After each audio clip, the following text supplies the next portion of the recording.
Сәлеметсіздер ме, құрметті әріптестер? Жақында жекеме мына мазмұнда бір хат келді. Сұрақ: менің сыныбымда бір қыз бала бар. Ол сыныпта мұғаліммен де, сыныптастарымен де сөйлеспейді. Не істеуге болады?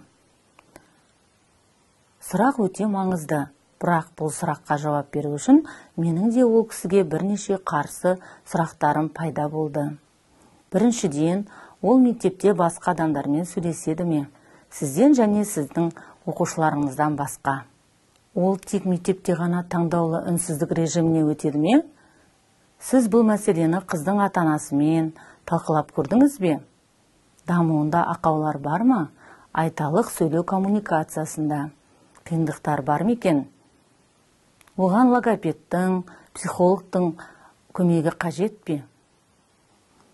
Егер солай болса, сіздің мектебіңізде ондай мамандар бар ма? Немесе ол кісілер баламен жұмыс жасап жатыр ма? Ол жақында ғана сөйлесуді тоқтатты ма? Әлде үнемі осылай болды ма? Сонда ол өзінің ойларын, білімін және эмоцияларын сізбен қалай бөліседі? Ол бақытты балаға ұқсайды ма? Ол күледі ме? Ол мұңды ма, әлде ұялшақ па? Көзіне тік қарау қиын ба? Ол күштеумен күле ме? Ол үнемі жалғыз ба? Үнсіз болса да балалармен ойнайды ма? Сіз өз мәселеңізді оқу ісі жөніндегі мектеп басшысының орынбасарымен бөлістіңіз бе?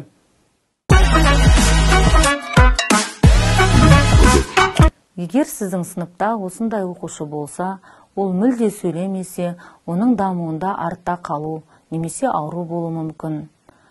Дегенмен, оқушы белгілі бір жағдайда ғана сөйлемесе, ол басқа жағдай. Сондықтан жағдайды тұтастай түсіну және баланың әртүрлі әлеуметтік ортада өзін қалай ұстайтынын көру өте маңызды. Оқушының үнсіздігінің астарында қаншама себептер болуы мүмкін. Мысалы, таңдаулы үнсіздік режимдегі бала басқа балаларға қарағанда әртүрлі нәрселерге көбірек алаңдайды. Ол оқушы шуға, көп адамдарға және әбігерге өте сезімтал. Мұндай бала қоғамдық орындардан қорқуы мүмкін. Ол бала ата-анасына қатты бауыр басқандықтан мектепте ата-анасын сағынып, өз әлемінде отыруы мүмкін. Ол сіздің айтқаныңызды тіпті естімеуі де мүмкін. Мұндай тұйық шеңбер адамның өзіне толықтай енуімен және қоғамнан өзін өзі шектеуімен аяқталуы мүмкін. Алдымен бала сыныптастарымен және мұғаліммен қарым-қатынас жасаудан шеттелсе, кейін білім алудан зардап шегетін болады, одан әрі әлеуметтенуден зардап шегетін болады. Сіздің тәжірибеңізде қалай болды деген сұраққа жауап беріп кетейін. Әлеуметтік эмоционалды тәрбие бұл адам өмірінің әлеуметтік және эмоционалды аспектілеріне байланысты дағдыларды, сенімдер мен құзыреттерді игеру процесі. Бұл білім беру саласында елеусіз қалған оқушылармен жүргізілетін жұмыс түрі болып табылады. Енді мен сізге мұндай жағдайларда өзім қалай әрекет жасағанымды айтып өтейін. Мен оқушыларды бірінші сыныпқа қабылдаған кезде, менің оқушыларының арасында таңдаулы үнсіздік режиміне түскен бір оқушы анықталды.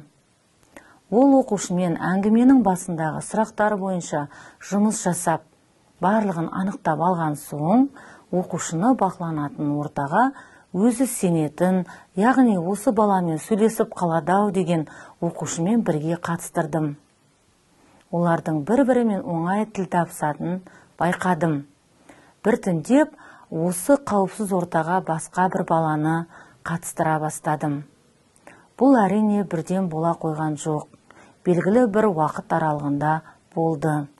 Бұл әдіс іске асыру немесе кішігірім қадамдар деп аталады.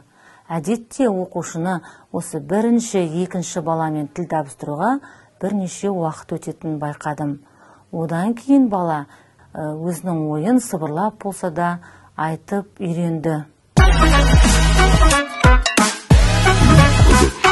Сонымен қатар Бала бойындағы сезімділікті төмендету мақсатында оқушымен рөлдік ойындар арқылы сөйлесу, мысалы онымен телефонмен сөйлесіп отырғандай кейіпте ойнау, ойыншықтар мен суреттер қасында байқаусызда қалдыру әдістерін қолдандым.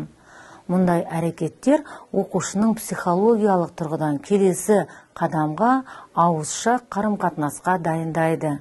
Өйткені бала ойнаған кезде босаңсу пайда болғандықтан өзінің балалармен сөйлеспеймін деген шешімін ұмытып кетеді. Ол баламен ойыншықтар, ойындар, жазбалар арқылы сөйлесуді жалғастыра берудің нәтижесінде балада оң өзгерістердің пайда болғанын біртіндеп байқай бастадым. Ең бастысы, оқушы үнемі менің қолдауымды сезініп, маған сене бастады.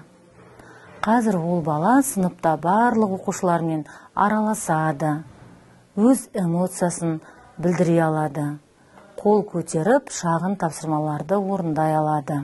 Құрметті әріптестер, осындай таңдаулы үнсіздік режиміне өткен, белгілі бір ортада ғана сөйлемейтін оқушылары бар әріптестеріме көмек ретінде өз ойымен, тәжірибемен бөлісіп отырмын. Назар қойып тыңдағандарыңызға рахмет.